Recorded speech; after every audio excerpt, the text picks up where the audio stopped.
Hey, this is Bobba, hop hip star, and I'll tell you what, when you need to be hip, you need some hops.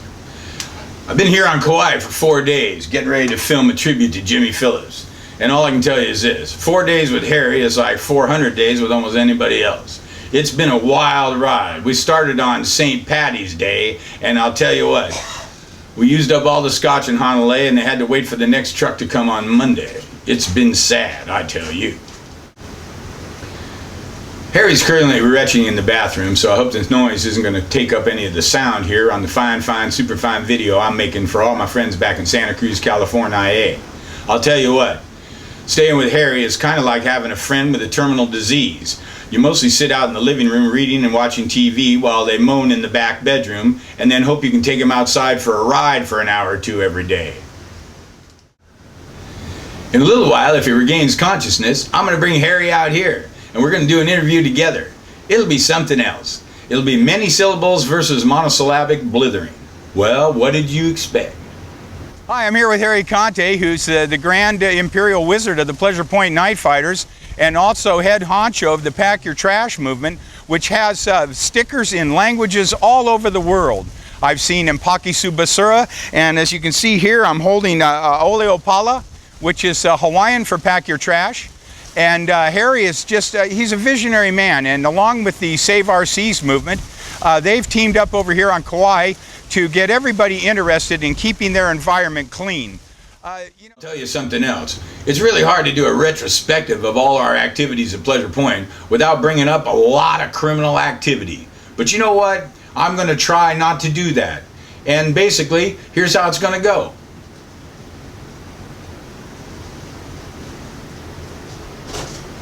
Surfing. Sunrises.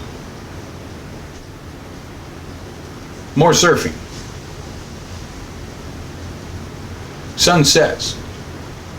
Well, that about covers it without the drugs and alcohol.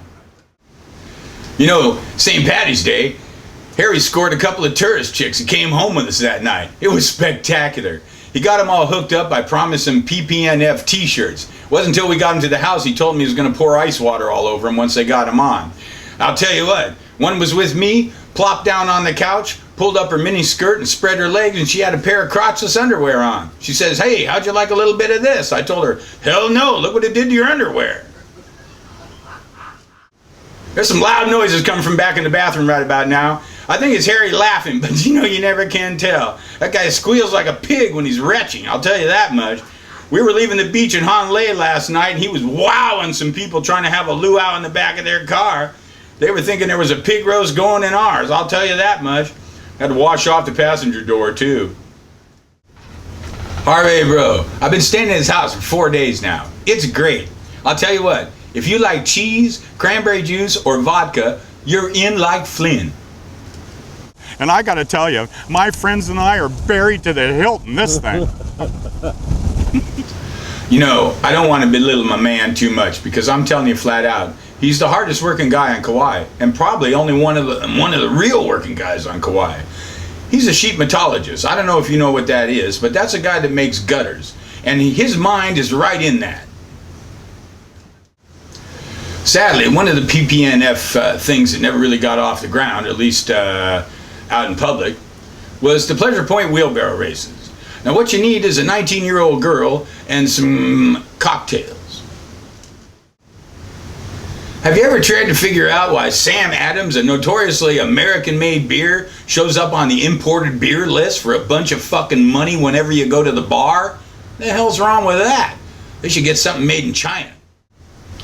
Jimmy Phillips. I'll tell you about Jimmy Phillips. That man's brain is fizzing with rabies. I mean, you and I might look at something and we see a door and we see a car and we see a couch, but I'll tell you, when Jimmy Phillips looks, there's like 10,000 little demons and people crawling around. Well, I don't mean demons, I just mean faces. Everything from Mickey Mouse to who knows what. That guy can fill up a drawing faster than Harry can fill up the urinal at the Catalyst. You know, when I was a little kid growing up in Santa Cruz, actually I grew up in Los Altos Hills, which is way over on the other side of the mountain. I was a valley guy.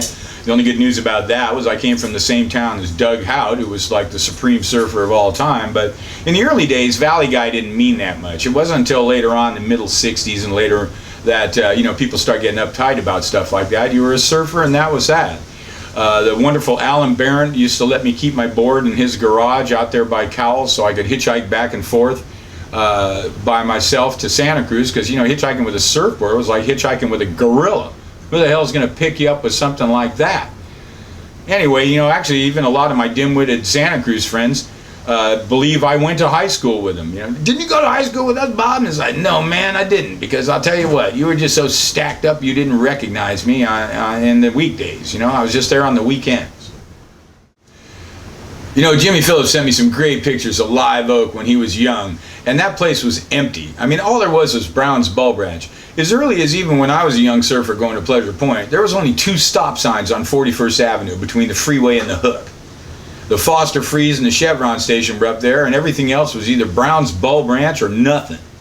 And over in Live Oak, where a lot of people actually were making surfboards back in the old days, they were all in old abandoned chicken shacks. That was the land of turkeys and, Sorrells turkeys and chicken shacks. I'll tell you, it was a great time to be alive.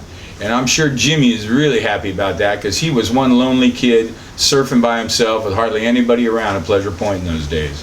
Too much fun.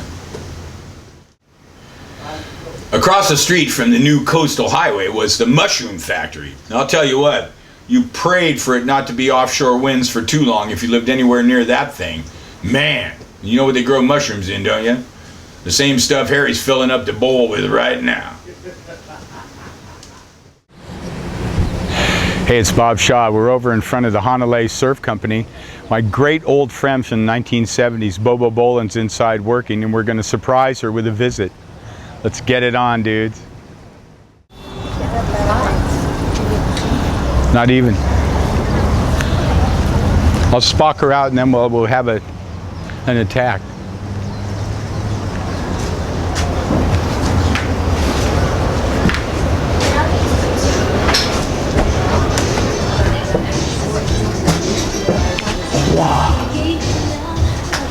Wow. Come on. Are you with the customer right now? She's the woman with the pigtails. Here we are at Hanalei. This is my Surf great Company. friend, Bobo Bo. We've been friends for almost 40 years, and it's so good to see you again. Hello. That was so great. Still swimming to Kaua'i every other day? Well, just swimming to Kaua'i in the summertime. Oh, okay, And yeah. I just can't wait for it to get flat enough to start swimming down the Nepali again. I so miss my Nepali. I mean, I just love the Nepali. You're looking great, Bobo. You look really good too. You look in really good shape. You look strong, and you just look pretty much the same. I'm mentally deficient, but I'm getting better every few minutes, you know? I hear you.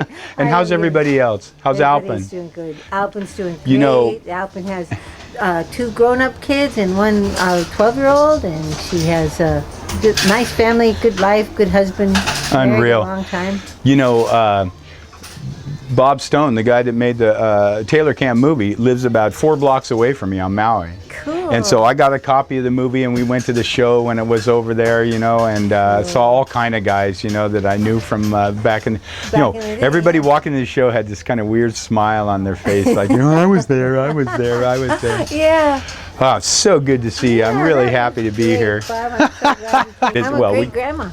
Great-grand, oh yeah. Al? My daughter Mika, her son, her oldest son. Does he still live on Maui? No, he lives here. Oh, okay. Had a little girl about 5-6 months ago. Oh man, great-grandma Bobo. Think about that, you know? Yeah.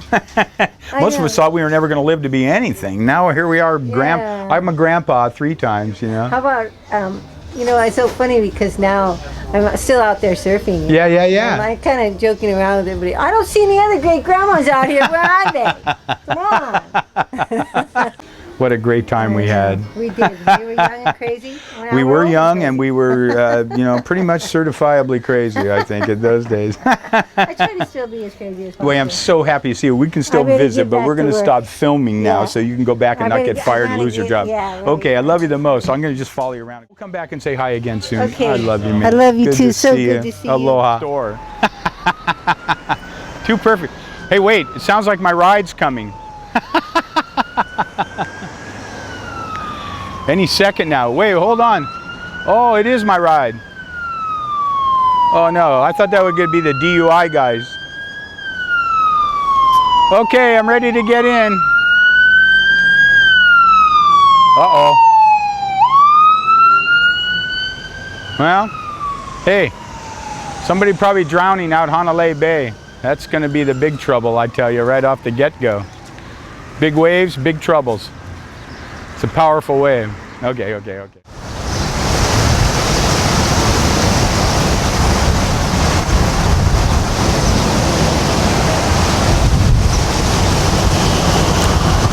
Hey, we're standing in front of Qingyang Village over here, which once upon a time was a really small little grocery store over there where you see the sign that says Qingyang Store above the white picket fence. That store was so funky in those days you had to actually move the cats off the shelf to get boxes of cereal and stuff. I used to live just up the street here, and we're going to go up there pretty soon, but I wanted you to see how things have changed here in Hanalei since the 1970s. I'm standing in the handicap parking for a really good reason. I applied for a handicap parking permit on Maui, and they wouldn't give me one. They said, "Nah, you're no handicap." I told them, "Hey, you never see me eat with chopsticks." Anyway, this is what I laughingly call the brand new post office. It was built back in the middle 70s, but my house used to be right at the end of this little thing. But they built this post office in the middle 70s, and the funny thing was, we were living here and we had a small fishing boat. One day, Mike and Ben had gone out fishing because the waves were too good, so I went surfing with them. And during the construction, most of the Hawaiian guys building this only gave us stink eye all day, every day. Suddenly, Mike came home, and he had a 267-pound ahi in the back of his truck. From that very day on, we went from fucking howlies to the fucking howlies and caught the big fish. And the post office guys here were our new best friends forever, and they gave us all the spare lumber they had, and we actually built an extra room on the house that we could rent out for even more beer money.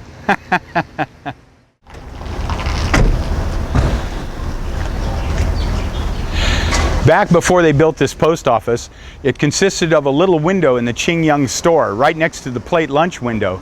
Clorinda, who became the postmistress here, was the postmistress down there, and she ruled Hanalei with an iron thumb. If you had some kind of check coming from the mainland or something and cut up rough or were seen too drunk in town, Clorinda would hold your check back for days on end just to punish you. I'm sure she's retired by now, but yeah, I still call this the new post office. This house here is my old house in Hanalei from 40 years ago.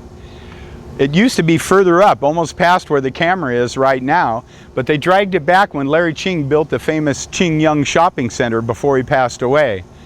We had a fishing boat and a whole bunch of stuff, and all we would do is surf and fish, and I actually worked on a papaya farm at the time. Get a lot of stuff. And across the street over here, past where the photo shop is, was a little shack that we used to call tie-off land because a bunch of druggies lived there. But after they left, Stinkbug and Leslie Goodbody lived there. She's gone on to become a famous artist here in Hanalei, but in those days there was almost no girls on this island at all that you could date. They would all get scooped up by rich guys in just a couple of minutes. And our biggest thrill in life was to sit out in the afternoon, drink a beer, and hope to God that Leslie Goodbody would come out and get something out of the trunk of her car.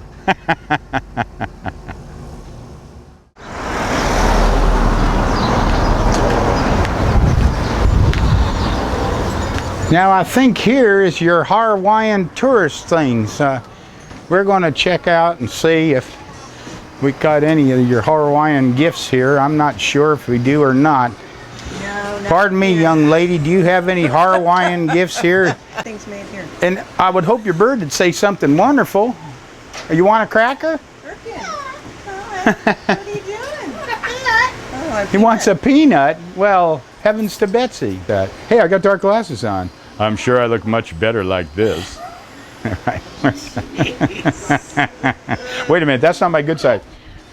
Wait, this is... Oh dear, don't film me. I hate being filmed. It's okay because we've got my good side now, so how they film you really doesn't matter because it's all about me. Okay, this is our job. Hunt for stink bug. Can't miss Across the street.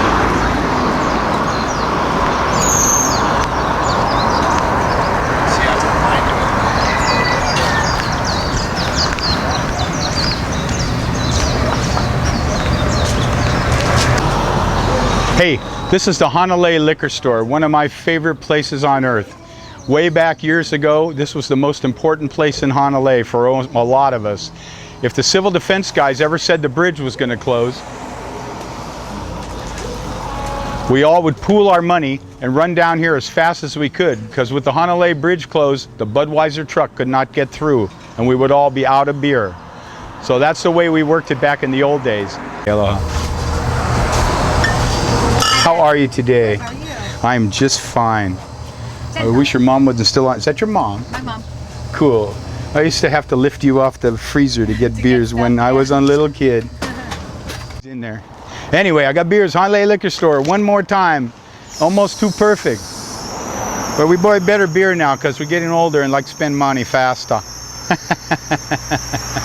Aloha.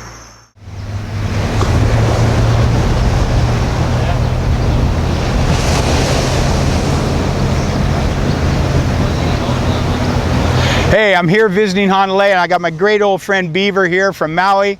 And whereabouts in SoCal were you from originally? Huntington Beach. Huntington Beach. And Beaver now lives up Powerhouse Road, grows taro, and what else? I grow lettuce, bok choy, any kind of thing that grows. It's the best. He's living the pure-on country life here. I'm so happy to have friends from Maui here, and Beaver, one of my best friends ever. And here we are at Hanalei. It was actually sort of an okay, good day, I suppose, yeah? Yeah, it's been big this weekend, and it's going to continue this next swell. Anyway, Hanalei was such a great place in my life, and I'm so happy to be here visiting all my friends, and especially you two, Beav. Well, I'm glad to be here. And you know what? Say all the guys at Ukumahama, Thousand Peaks, all of them, say aloha. And got to get to Okole over here and find out what's right away overhead.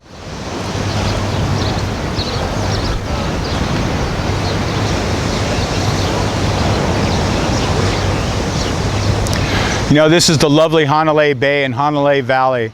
I spent most of my winters here in the 1970s surfing these fantastic waves out here and all the other fantastic waves that break across this bay. One of my favorite places on earth to this very day. Even though I live on Maui these days, I still love to come over here and visit and see all my friends at Black Pot and all around the place. And I just wish everybody in Hanalei the greatest bunch of aloha.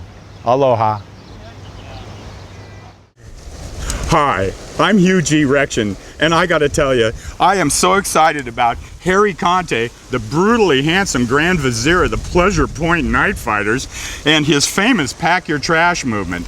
He's got people all over the world packing their trash, and in lieu of the new rescinding of the Don't Ask, Don't Tell, he has also instigated the Pack Your Butts movement. And I want to tell you something right from the bottom of my heart, or the heart of my bottom, I can't remember which, but we're buried to the hilt in this in my hometown of San Francisco, California.